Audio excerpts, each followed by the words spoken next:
for all practical purposes, get out right now. Okay, everybody needs to go. Florida officials are sounding the alarm, ordering evacuations for nearly 500,000 residents in low-lying areas of Hillsborough and Pinellas counties. Today, Hurricane Ian lashed the Cayman Islands with 85-mile-an-hour winds. It is expected to intensify rapidly over warm waters as it approaches the Florida coast, bringing a storm surge of up to 10 feet. Governor Ron DeSantis has already declared a state of emergency. We will see on the Gulf Coast of Florida heavy rains, strong winds, flash flooding, storm surge, and perhaps isolated tornado activity.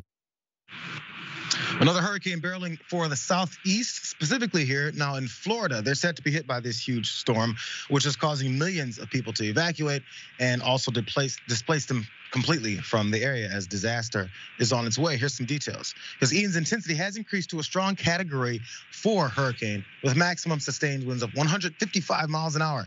And the NHC said conditions were rapidly deteriorating along Florida's Gulf Coast, with the hurricane force winds extending about 40 miles and tropical storm force winds about 175 miles, saying that rapidly intensifying Ian forecast to cause catastrophic storm surge, winds, and flooding in the Florida Peninsula. Everyone down there in Florida, please be careful. As you saw, Ron DeSantis, the governor down there, was talking about it as well.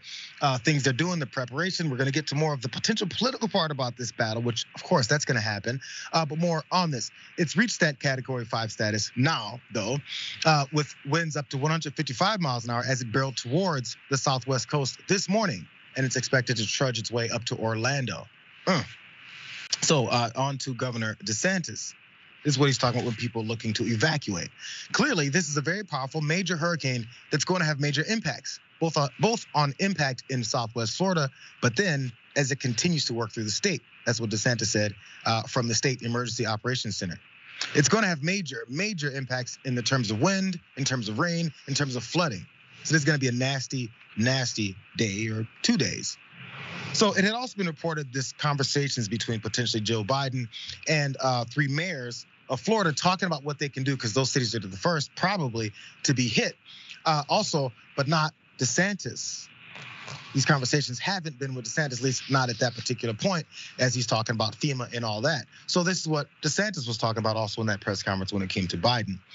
He said during this press conference earlier on Tuesday that Biden had not called him, but that the Florida Republican lauded Biden's approval of Florida's emergency declaration in a rare show of praise. Was it really?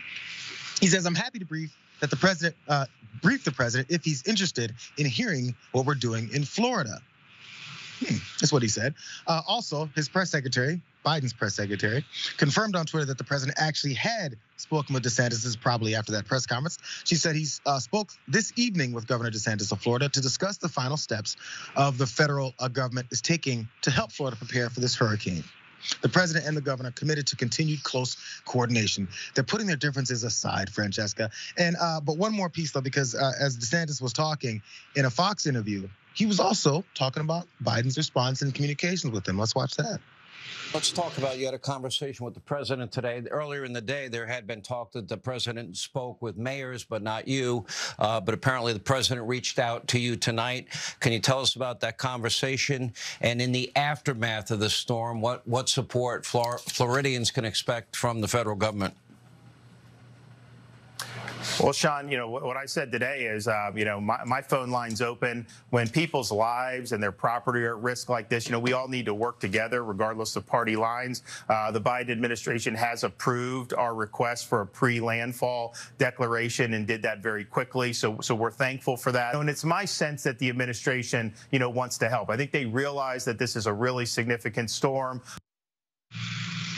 There's still some tweaks there of political lines as we go back and forth through this. But one last part about this, and I think this speaks a lot to normalcy, at least what Ron DeSantis thinks is normal. This is not a graphic, though, you guys. This is from this Hill article. DeSantis said, my view on all of this is like, you've got people's lives at stake. You've got their property at stake. And we don't have time for pettiness. We've got to work together to make sure we're doing the best job for them. So my phone line is open. The pettiness line is what stuck out to me. I'll get to my thoughts on that. But first, your thoughts on all this coming together. First, the disaster, and also the maybe political lines that are being drawn.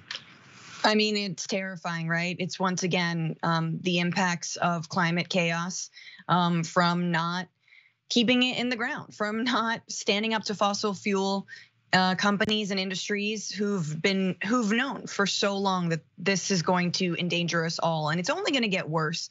So I am curious about whether or not Republicans are going to be putting aside their pettiness around the climate crisis in order to get things done and save lives.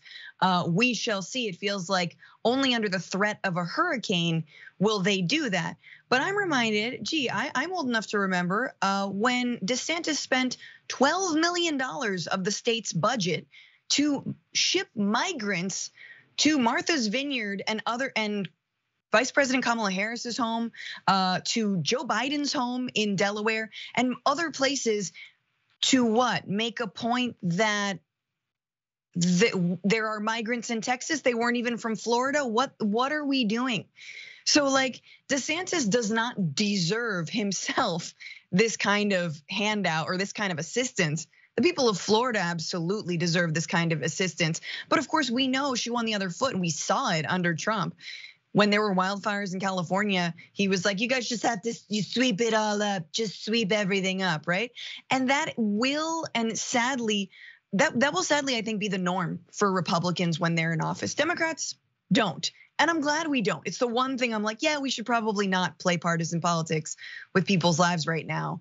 But Republicans, absolutely. If you have legalized abortion, if you have freedom of choice in your state, watch them try to withhold funding. We've seen the strategy. It's to cause chaos. And then when that chaos comes, say it's not our fault. You should vote us back into power. And then that chaos continues. I want to read just that one line of the quote.